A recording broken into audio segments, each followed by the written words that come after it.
இவகிட்ட மட்டும் யாரும் போய் ப்ராடக்ட் வாங்கிடாதீங்க. இவ சரியான ஃப்ராட் ஸ்கேம் பண்ணிட்டு இருக்கா. நான் மறுபடியும் சொல்றேன். தயவு செய்து எங்ககிட்ட யாருமே ப்ராடக்ட் வாங்காதீங்கங்க. ஏன்னா நான் ஃப்ராடு, நான் வந்துட்டு ஸ்கேம் பண்றேன், இதெல்லாம் பண்றேங்க. தயவு செய்து சொல்றேன். யாருமே எங்க ப்ராடக்ட்டே வாங்காதீங்க. ஓகேவா? அப்புறம் இந்த மாதிரி உங்களுக்கும் ஏதாவது ஒண்ணு நடந்துருச்சுன்னா, அதுக்கு நான் பொறுப்பு இல்லல்ல. நான் மத்ததெல்லாம் அப்புறம் காட்டுறேன். முதல்ல இத கேளுங்க என்ன? சௌமி சிஸ்டர், நான் வந்து உங்களுக்கு எப்படி தேங்க் பண்றதுன்னு எனக்கு வந்து தெரியல. எனக்கு வந்து 6 மந்த்தா பீரியட்ஸே வரல. நான் வந்து பிஜி இருந்து லேப்ரோஸ்கோபி பண்ணேன். அப்படி இருந்து எனக்கு பீரியட்ஸ் நார்மலா வரல. அப்புறம் அவங்க டேப்லெட் எனக்கு கொடுத்துட்டே இருந்தாங்க, ஹார்மோன் டேப்லெட். நான் 3 மந்த் தொடர்ந்து நான் போட்டேன். அப்படி போட்டு எனக்கு வந்து பீரியட்ஸ் வரவே இல்லை. நான் லாஸ்ட் அவங்க போய் கேட்கும்போது என்ன சொன்னாங்கன்னா, பீரியட்ஸ் வரலாம் ஒன்றும் பண்ண முடியாது, டெஸ்ட் பேபி தான் வைக்க முடியும் அப்படின்னு சொல்லிட்டாங்க. நான் அப்புறம் நீங்க அஸ்வரா ப்ரிப்பேர் பண்றதை பார்த்துட்டு உங்க வீடியோ பார்த்துட்டு நான் உங்கள்ட்ட ஆர்டர் பண்ணிட்டு 2 நாள் தான் சாப்பிட்டேன். காலையில நைட்டு 2 நாள் தான் சாப்பிட்டேன். இன்னைக்கு நான் பீரியட்ஸ் ஆயிட்டேன். இது வந்து நான் எப்படி சொல்றதுன்னே தெரியல. என்னால நம்பவே முடியல. எனக்கு ரொம்ப உங்களுக்கு எவ்வளவு தேங்க்ஸ் சொன்னாலும் எனக்கு வந்து பத்தவே பத்தாது. அது ரொம்ப தேங்க்ஸ். வந்து உங்க கடவுள் மாதிரி தெரியுதுங்க இப்ப நீங்க எனக்கு. அவங்க அந்த கடைசி வேர்ட் சொன்னாங்கல்ல, கடவுள் மாதிரி நான் பாக்குறேன்ட்டு. அவங்களுக்கு 2 நாள்ல பீரியட்ஸ் ஆயிருக்கு. 6 மாசமா பீரியட்ஸ் வரல. நிறைய டாக்டர்ஸ் கிட்ட போயிருக்காங்க.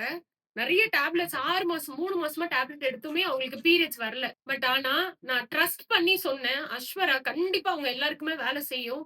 கண்டிப்பா பீரியட்ஸ் ஆயிடும். உங்களுக்கு பெண்களுக்கு ஏற்படுற அத்தனை பிரச்சனையுமே சரி பண்ணணும்னு 2 நாள் தான் எடுத்திருக்காங்க. காலையில நைட்டு, காலையில நைட்டு. இப்ப அவங்க பீரியட்ஸ் ஆயிருக்காங்க. அவங்க கடைசியா சொன்ன வார்த்தை ஹாப்பியா இருக்குங்க. நான் யாரையுமே மனசறிஞ்சு நானே என் ஹஸ்பண்டும் யாருக்கும் எந்த கெடுதலும் செய்யல. யாரையும் ஏமாத்தல. யாரையும் நாங்க ஸ்கேம் பண்ணல. எங்களுக்கு என்ன தெரியுமோ, எனக்கு என்ன நடக்குதோ அத மத்தவங்களுக்கும் குடுக்கணும்னு நினைச்சுதான் நாங்க இத ஸ்டார்ட் பண்ணோம். இஷ்டத்துக்கு வந்து கமெண்ட் போடுறீங்கல்ல, உங்களுக்கு தான் சொல்றேன். முக்கியமா உங்களுக்கு தான் சொல்றேன்.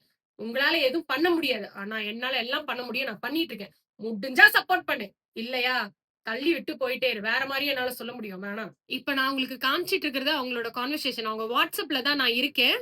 அவங்க வெயிட் லாஸ் மிக்ஸ் பிளஸ் அஸ்வரா வாங்கியிருக்காங்க. நான் சொன்ன மெத்தட்ல அவங்க எடுத்துக்கிட்டாங்க. இப்ப எனக்கு 2 நாள்ல ரிசல்ட் கொடுத்திருக்காங்க. அட போங்க, இதுக்கு மேல எனக்கு என்ன வேணும் நீங்களே சொல்லுங்க. எனக்கு தெரிஞ்சதை 4 பேத்துக்கு பகிர்ந்து கொடுத்துட்டு போனுங்க. அவ்வளவுதான். போகும்போது எதுவும் கொண்டு போக போறது கிடையாது. யாரு எத்தனை பேர் என்ன சொன்னாலும் எனக்கு கவலை இல்லைங்க. அடுத்து அடுத்து அடுத்து அடுத்து இன்னும் பெஸ்டான ப்ராடக்ட் நான் எடுத்துட்டு வரதான் போறேன்.